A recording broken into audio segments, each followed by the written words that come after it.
Chers tous, bonjour. Cash en ce lundi 9 octobre 2023 et bon début de semaine.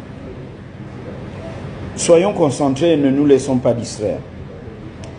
De plus en plus, des audios, des vidéos, des publications sont diffusées dans les réseaux sociaux.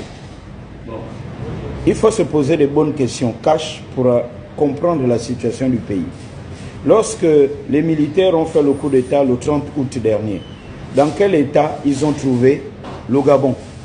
Il faut que ceux qui savent lire et écrire, les membres de la société civile, les partis politiques, ceux qui ont fait de hautes études, expliquent aux Gabonais ce qui s'est passé et dans quel état se trouve le Gabon. Les militaires étaient dans les casernes. Ce ne sont pas les militaires qui géraient la santé, la route, l'école, l'emploi. Non. C'est nous les civils. Dans quel état, avec Ali Bongo, on a enfoncé le pays, on a vendu le pays. Quand je dis on a vendu le Gabon, mais ce n'est pas le Congo ça que je fais. Parce que maintenant, il va falloir qu'on explique aux Gabonais c'est quoi vendre un pays.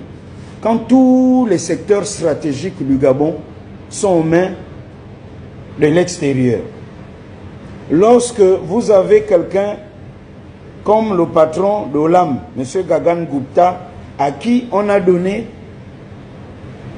des secteurs clés de l'économie du Gabon, mais cadeau, alors qu'il se fait plein d'argent. L'argent là, on n'investit pas ça au Gabon, ça sort du Gabon.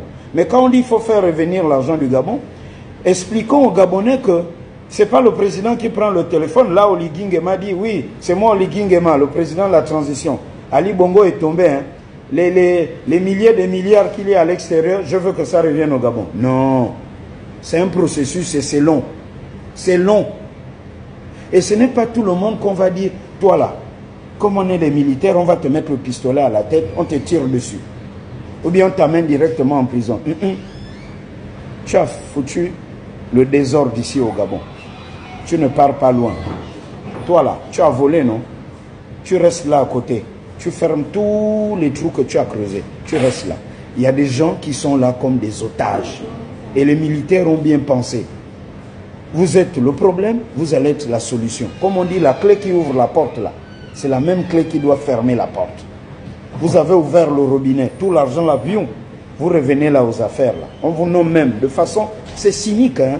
Vous savez, les militaires, ils ne blaguent pas. Quand on vous crée un motif, on vous dit, vous êtes là. C'est vous qui nettoyez la merde que vous avez causée dans notre pays. Les militaires ne sont pas là pour parler en longueur de journée. Aux médias, d'expliquer. Aux membres de la société civile, d'expliquer. Aux partis politiques, d'expliquer. Maintenant, ce à quoi nous assistons, c'est quoi? C'est simplement l'égoïsme. Les gens, oui, il faut que les militaires partent parce qu'ils veulent prendre le pouvoir. Oli Nguema et les militaires, c'est un peu comme ceux qui ont... Vous voyez, à la chasse, vous tirez sur le gibier.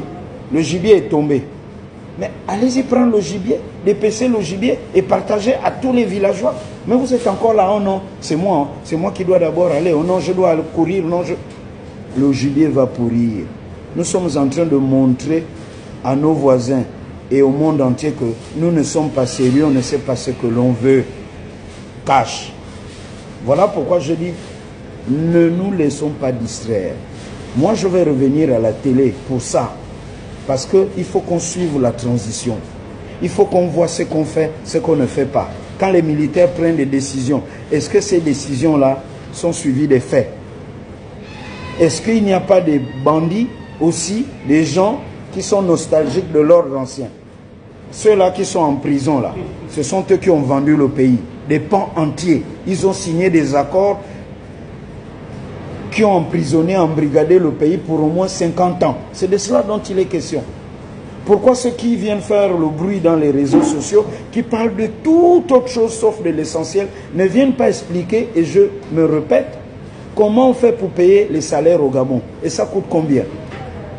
Quel est l'état des lieux des finances du Gabon? Qui paye les salaires du Gabon? Est-ce que c'est l'État? Est-ce que c'est une banque? Est-ce que c'est autre chose qui paye? Parce qu'une chose est de faire le coup d'État. Maintenant, les militaires voient maintenant la réalité. Qu'il y a un gros souci au Gabon. Il faut même remercier Dieu que ce soit Oli Nguema parce qu'il a été dans le système, il a été dans les renseignements. Si c'était un civil, le temps de comprendre tout ça. Mais le civil, je ne sais pas si on allait se retrouver. Parce qu'après le 30 août, c'est le mois de septembre, on a eu les salaires, octobre arrive, il faut encore payer les salaires, il faut payer les salaires, les charges de l'État. Le carburant qu'on utilise vient d'où? Si ça vient de l'étranger, ça vient comment? L'eau, l'électricité. Oui, pour avoir cette eau et cette électricité. Les usines de la SCG fonctionnent avec quoi? Le gaz et le carburant, ça vient d'où? Vous savez que le Gabon, tout ce qu'on consomme vient de l'extérieur. On paye ça comment? Et si là-bas on ferme, on n'a plus le pain, on n'a plus la nourriture, on vit comment? Même les routes qu'ils ont creusées pour amener l'eau, ils sont allés chercher encore prêter de l'argent, emprunter de l'argent à l'extérieur. Emprunt obligatoire, emprunt. La dette là nous dépasse même la taille. Ils ont soldé le Gabon. Tout ça, ce sont les vrais problèmes. Ne nous laissons pas distraire. Pour ma part, je vous donne un rendez-vous cash très bientôt à la télévision. Voilà pourquoi je dis, les nominations ne m'intéressent pas. Chacun doit servir le Gabon à son niveau afin que le Gabon avance. Laissons les égoïstes là. Ils ont encore les vieux démons. Ils veulent eux prendre le pouvoir. Voilà pourquoi ils veulent rapidement chasser les militaires. Mais il faut que les militaires mettent d'abord ce Gabon au pas. Et parmi les choses qu'il faut mettre au pas, c'est ce que je dis, transition cash de nos mentalités. Et ce sera cash. Bravo.